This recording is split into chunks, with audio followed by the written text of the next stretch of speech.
Do you ever feel like you're trying to make a decision and you just kind of flip and flop backwards, kind of like my flip-flop here? If you'll stay tuned, I'm going to show you how you can be Spirit-led every time, make the right choice, and it's not that difficult.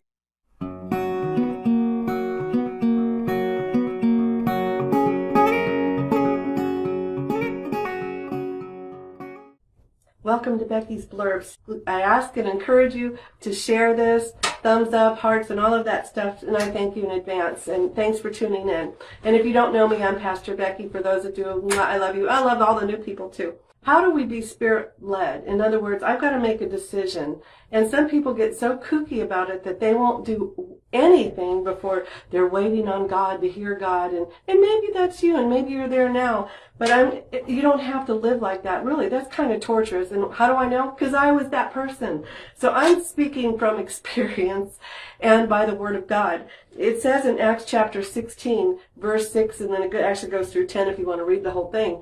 But Paul just kept moving, and he said as I was moving, he was headed to Asia, and the Holy Spirit said, don't go to Asia. God stopped him. And so he didn't go. And then the next thing in verse 9, he has this dream or vision. He was at night, and he had the vision, and he saw this man from Macedonia saying, come help us, we need you. And the Bible says that he took that as the leading of God, and they immediately, they packed up and they went to Macedonia. Two things there about the leading of the Holy Spirit.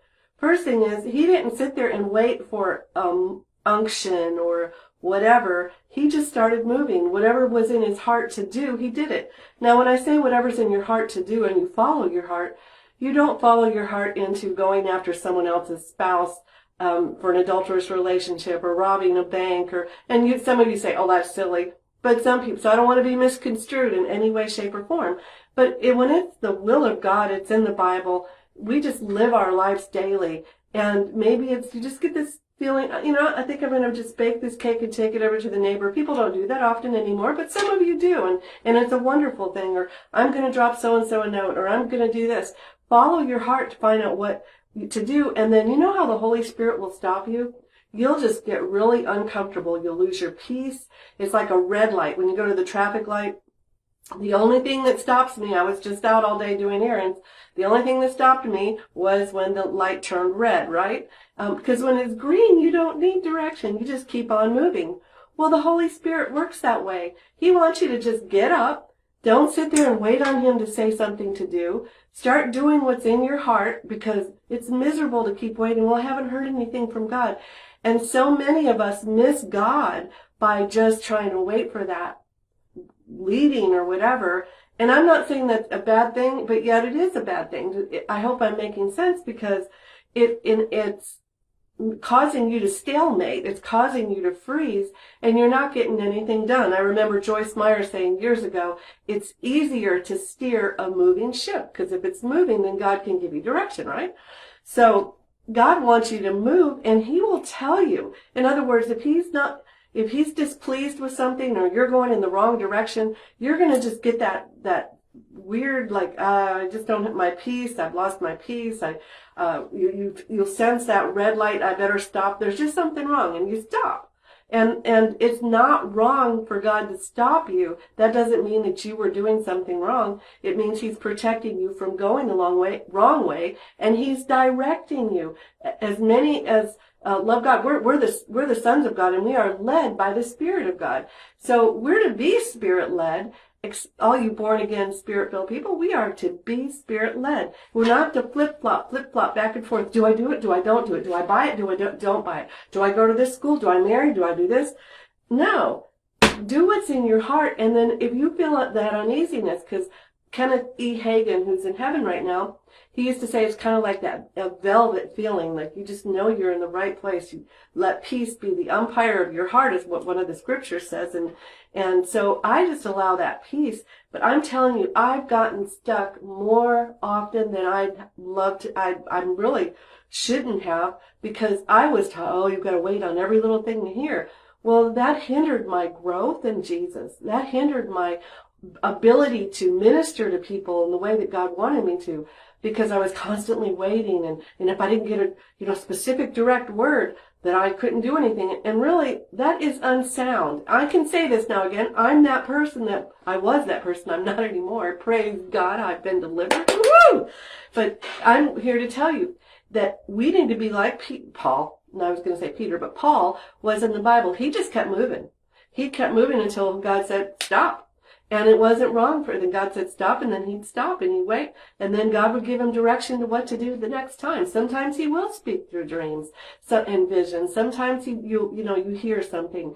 But until you hear something or whatever, do what's in your heart. Just head. But I want to add this to it. Here's another key that you can just take to the bank. Don't go so hard and so fast with what's in your heart that you're about ready to sign a contract. No, you go slowly, but you do proceed. And until you feel a red light, you keep going. So there are times I'm led like that. I feel this is the direction. I start heading in that direction, but I'm cautious. I cautiously go until if I feel peace, do it, sign that contract, or slow down, or don't sign, or don't do it today. But he will lead you. The Holy Spirit will lead you. And he wants to. So I hope this has been an encouragement to you today. You could either be like the flip-flop, and flop back and forth. Did I hear God? Did I not hear God? Should I do it? Should I not? Oh, blah, blah, blah. Or you can be stable, walk in peace, and instead of pieces, and just follow what's in your heart. I know this is prophetic for many of you today. And you might watch this 5 years in the future, but it's a now word for you. He wants you to be led by his peace, by his Holy Spirit. And guess what? The Holy Spirit is genius. Yeah, it's the mind of Christ. He knows everything, and he will not lead you astray. He will not lead you in the wrong way. So again, just start following your heart, move in the direction. And again, if your heart's against what the Word of God says, don't follow. That's a whole other story. And I know that you're mature enough that you understand that. So that's not, whoever that is, that's not. They need a whole other lesson. But you know how to be led by the Holy Ghost, and you certainly know where there's peace and when there's not. And in fact, let's just pray. Say, Heavenly Father, repeat after me. Heavenly Father, I come to you in the name of Jesus. I ask you to lead me by the Holy Spirit through your peace. That's what your word says, and I receive it in Jesus' name. You know what the Holy Spirit just told me to tell you? You don't know because I haven't told you yet. He just reminded me that it's very important that when you do know that you've heard the Holy Spirit speak to you, like send an offering to that person, or I want you to go buy a dress or an outfit for that person, or I want you to take this over, I want you to sign that contract, I want you to buy that property, I want you to go into this business. You heard. You've got the peace, you've got the direction. Do it now. That's when we promptly obey God. Did you notice that in Acts chapter 16, verse 9, it actually says in verse 10, I believe, that Paul, they immediately went to Macedonia after getting the instruction of the Lord. So when you know you've got the instruction, do not hesitate. And why do you not hesitate? I'm giving you another golden nugget, another key that, and you need to share this. You need to, because all of us born again, Spirit-filled believers need to be walking in the Spirit of God. We need to be Spirit-led. And I have the whoosh of the Holy Spirit on. He wants you. He's leading you now. He's been trying to lead you. He led you to watch this. And he's leading many of you to share this because we all need to be doing this. So what you need to do is when you hear and you know you've heard, do it immediately because Paul immediately did. And why would you do that immediately? Because you don't give the devil time to go, you really don't have the money to do that, or don't you think this would be a better choice? And to work and play, so you don't give yourself your own, we're spirit, soul, and body. You don't give yourself or the devil a playground in which to try to lead you off the path of being Spirit-led and missing God. I know that makes sense, right? So I would love to hear some of your comments. I believe you're going to have some victories because of this, and I'm excited about that. Before I go any further, I just want to say, if you're not 100% sure, if you were to die today, that you would go to heaven, there's no doubt in your mind that if you died in the very next, the 5 seconds from now, that you would go to heaven when you die. If you can't say, yes, I 100% would beyond a shadow of a doubt that I know that when I die I'm going to heaven, I want to give you the opportunity to receive the free gift so that when you die you can go to heaven, and you will. because that is God's will for you to go to heaven. God explained predestination to me this way, and you're saying, what does that have to do with it? Well, you're predestined to go to heaven. And all that means is this: if I, Pastor Becky, if I went out I bought you an airplane ticket to Hawaii, let's say, and I paid for it, you have a departure time and an arrival time and all that, and I give you the ticket, what would you have to do? I'll use this. You'd have to receive the ticket. And then you'd have to get on the airplane at the predestined time. That's what it's all about. Jesus went to the cross. He was born of the Virgin Mary.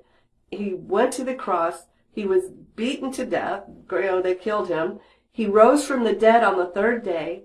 And now he's seated at the right hand of the Father. And he did that for you and for me so that when we die, we can go to heaven. He paid the price for you to go to heaven when you die. Because you can't be good enough. None of us can. So if you want to receive your free ticket, this is how you do it. Repeat this prayer after me. Say, Heavenly Father, I believe in the name of the Lord Jesus Christ. Excuse me. I believe Jesus died on the cross for me. I believe Jesus was buried, that he rose from the dead on the third day. And he did it for me. I ask you to forgive me. Cleanse me.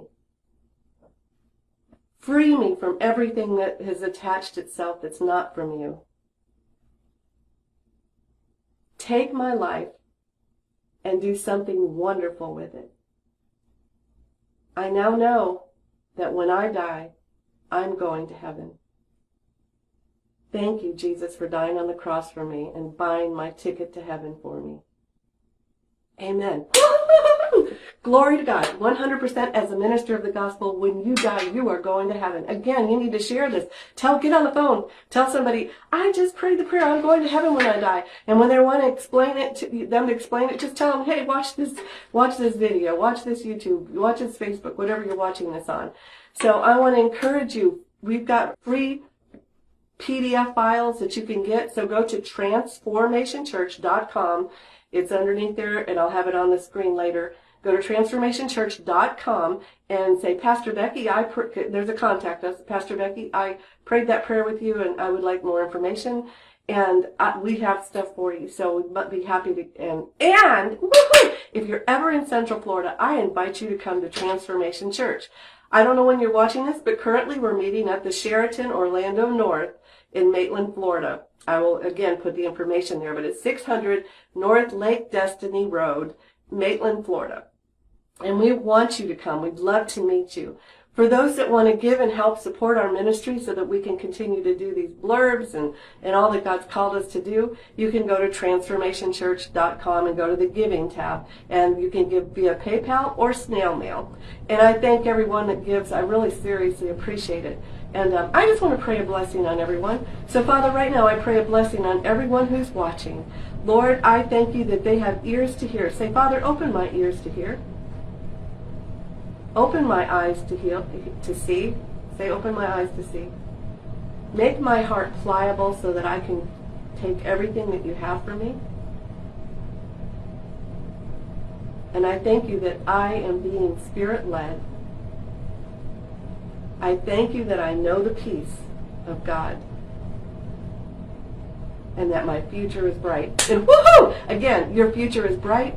The rest of April, if you're watching this, is going to be the best April that you've ever had, in Jesus' name. May is going to be even greater than that. God has nothing but great. It doesn't matter what's going on in the world. I will not participate in inflation. God can get money to you when everybody else is going under. God's got a plan for you, and that comes through being Spirit-led. I'm telling you, you want to be Spirit-led. I also have a whole message I've done on being Spirit-led, and there'll be subsequent ones, but I will put the link up there for you, and you need to watch it. And most of all, you need to come and see us.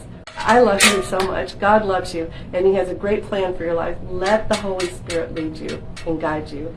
Again, I'm Pastor Becky, Trans4mationchurch.com. Come see us. Bye.